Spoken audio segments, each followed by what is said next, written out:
everyone. Welcome to Real Talk on Racism. I'm your host for today, Sharon Hurley. Thank you so much for joining us. Today, our guest is Sharon Hurley Hall.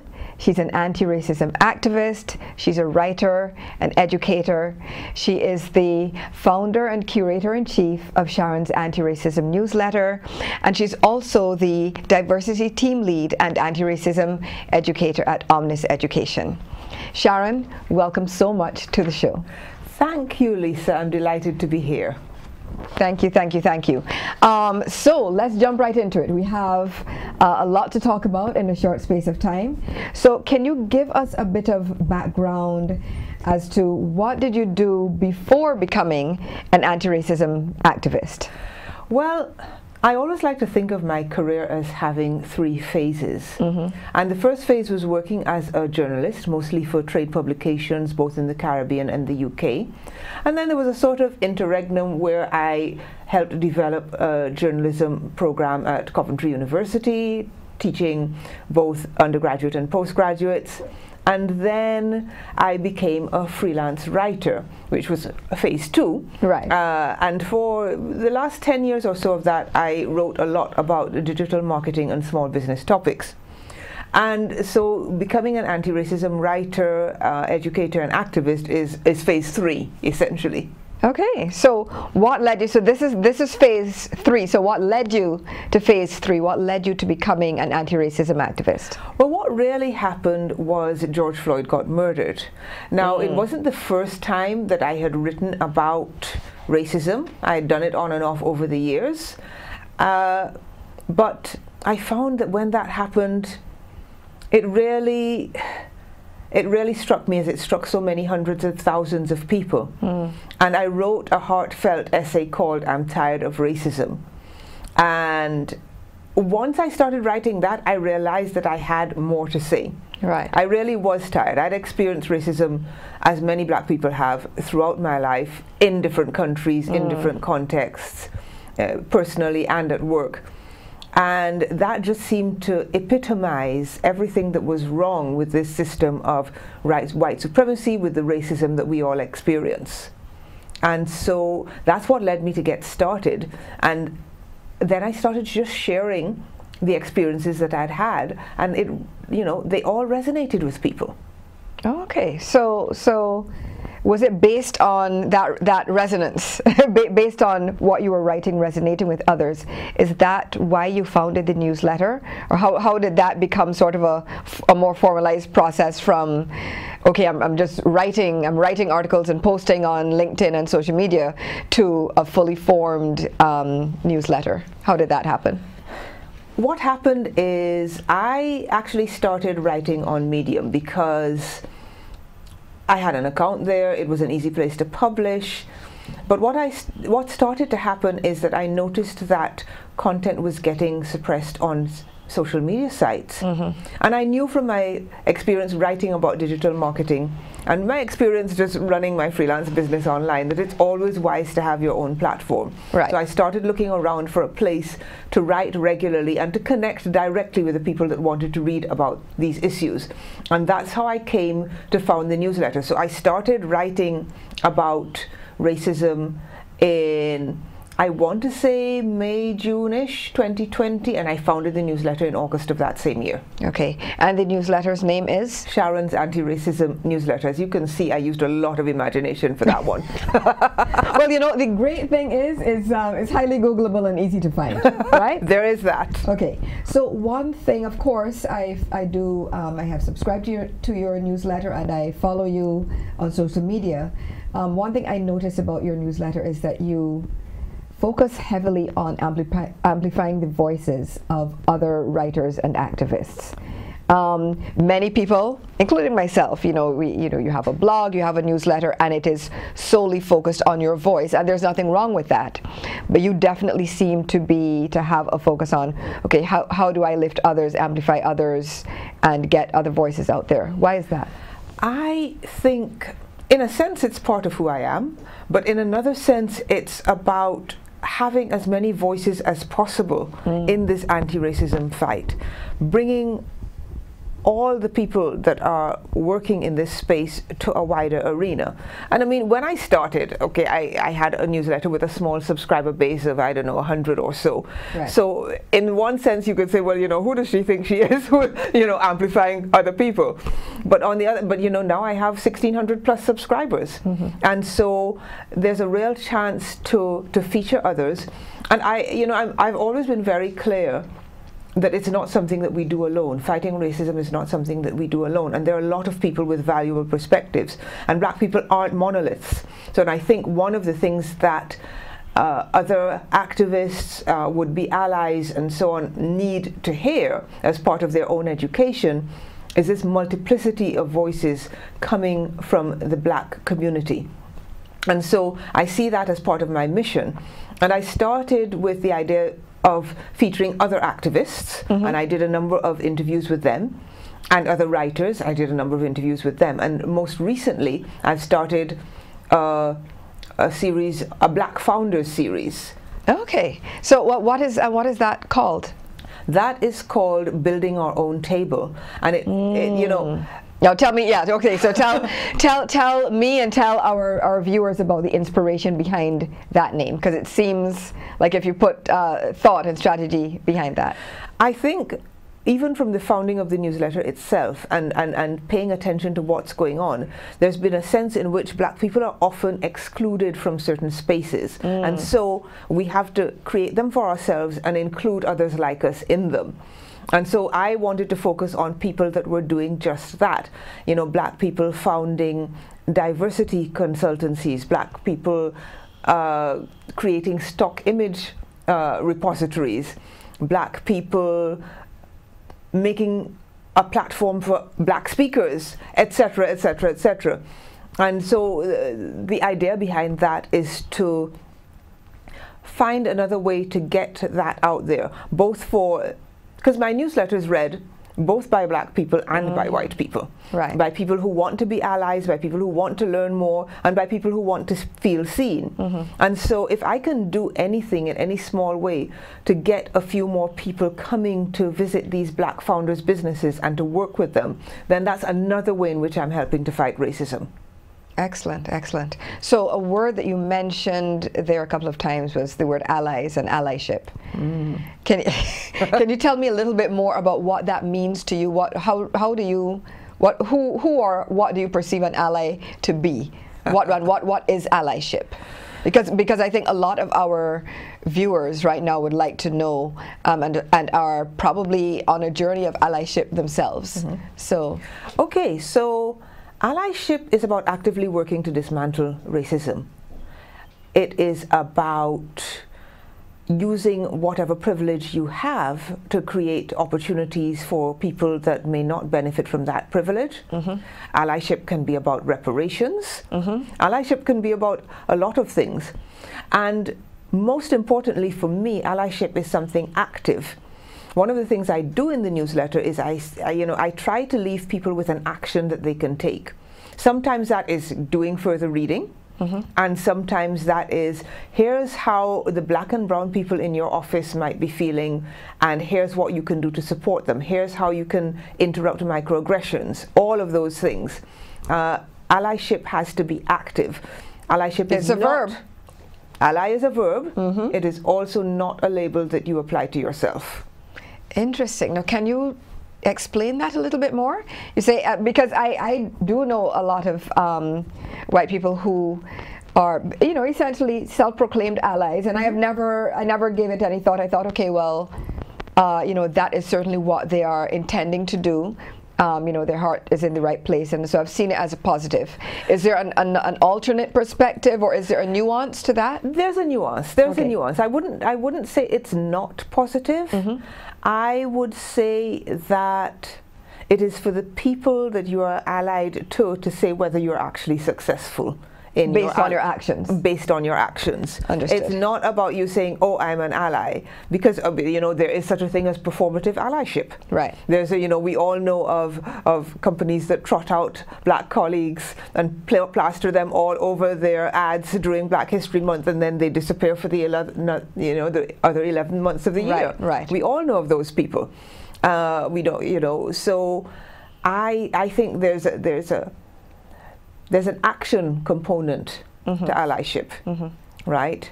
And it is for other people to say, people within the community to say, I see you as an ally. There are people that I consider allies, right?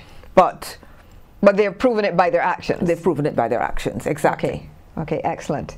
Another word that I want to pull out from what you said earlier is microaggressions. Ah, yes. Yes, a topic, you know, of course, this is your interview and we want to hear from you, but as you know, microaggressions is a topic near and dear to my heart. But I want to hear from you, can you help define for our viewers what is a microaggression, and maybe provide a couple of examples? Because I think often people are not clear as to, okay, what constitutes a microaggression. Absolutely, Lisa. Microaggressions are those little subtle, hard to spot acts of racism.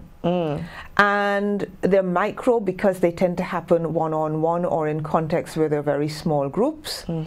And you know, most people think of racism as calling someone the N-word or doing something really bad, you know, burning crosses, waving white flags, wearing white hoods. Right. Right. But no, it's about the subtle reminder to black and brown people that you don't belong, the othering of black and brown people. It's about complimenting black people on being articulate because you expect them not to be. Right. For example, it's about asking black people where they're from because you expect them not to be born in your white majority country. Well, I know you have probably experienced that a lot, because yes, you are British born. I am. And no one ever believes that. Well, no, I tell a story sometimes about returning to England from the Caribbean, and I was, you know, randomly selected by an immigration officer, and you know, they asked where I was from. And I said I was from England, and they said, but where were you born? I said I was born in Streatham, which is in London, for those who don't know. You know, and on, and you know, they kept asking questions. But of course, you know, I was in the right. I earned that I earned that British passport. Right. I had the right to be there. Yes. But there was this underlying expectation that someone who looked like me could not possibly belong. Right. So it could not possibly be British. And it's something that you see time and time again. A few years ago, maybe only 2 years ago, there was a Christmas ad by a UK supermarket chain called Sainsbury's, which featured a black family enjoying Christmas in the same way as many other people enjoy Christmas. Right. And people were critical, you know, and seemed to assume that that family couldn't be British. But you know, if you go out and you colonize the world and you impose white supremacy on the world, and then, you know, those people come back to the country, and those people come and participate at your invitation, and their children are born there and they grow up there and they're socialized there, then, you know, what country are they going back to? Right, exactly. They have the right to be there. And I absolutely, and I think also an important point to note is that there's no one way to look or be, whether it is British or American or whatever. So multiple people from multiple ethnicities and identities and intersectionalities can be of a given nationality. We saw that with the Ukraine issue. Yes. You know, there are black Ukrainians. There are indeed black Ukrainians. Not that people at the borders necessarily believe that. Yes. And that's all we need to say about that. Yes, let us not go down that rabbit hole. Yes. But I think your point is well made and well taken. So, you have been doing anti-racism work almost solely for the past 2.5 years. Is there anything that you wish people realized about, you know, the life of an activist and about what it's like to do anti-racism work? One of the points that I'd like to make is that one of the reasons that you'll often hear black people and black activists say that we're tired is because this is not an academic exercise for us. We live racism. We're not just teaching and educating about it. We live it. Right. You know, at this point in my life, I have 5 decades of experience with racism. Okay?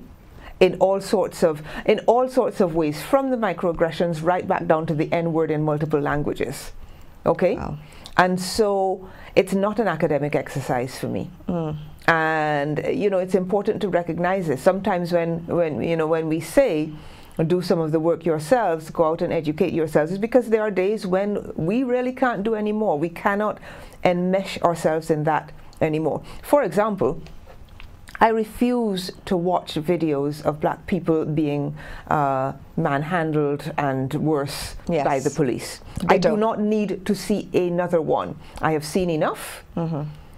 I have an imagination. I can read news coverage. I do not need to see another one. Because you can never unsee those images, right? And it's traumatic. I can still remember the Rodney King. Yeah. And that was decades ago at this point. And that was decades ago, right? I don't need to see another one. You're not doing me any favors by saying, did you see this particular incident of trauma? You know, not if you're sending the video for me to watch. I'm not going to watch it. I'm sorry. I just never need to see another one for the rest of my life. I know what it looks like. Yeah. And constantly, I would imagine that it's difficult, sort of constantly being exposed to whether, you know, as you said, in terms of microaggressions, one-on-one with people, or on a broader scale in the media, just constantly exposed to acts of differing levels of violence, differing levels of harm, and, you know, you're constantly exposed to that. Exactly, and you know, sometimes you need a break. Yeah. Sometimes you need not to enmesh yourself in that.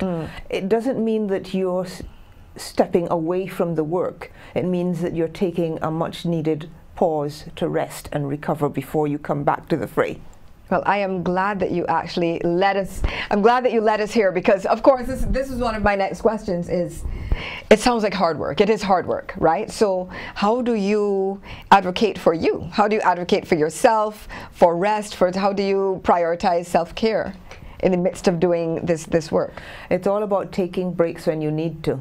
You know, at the end of 2021, I actually shut off my social media apps for a week or so. Wow. And just didn't check them.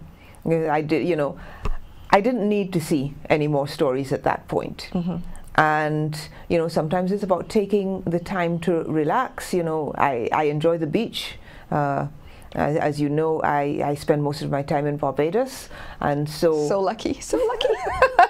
Going down to the beach and having a swim and enjoying nature is very important. And sometimes it's about something, you know, like watching a trashy program, or you know, reading a beach read, something that takes your mind away from it. And you know, that's so important to enable you to come back to the fray and to be your full self and to bring all that you are to the next interaction, to the next thing, to writing the next article in my case. Right.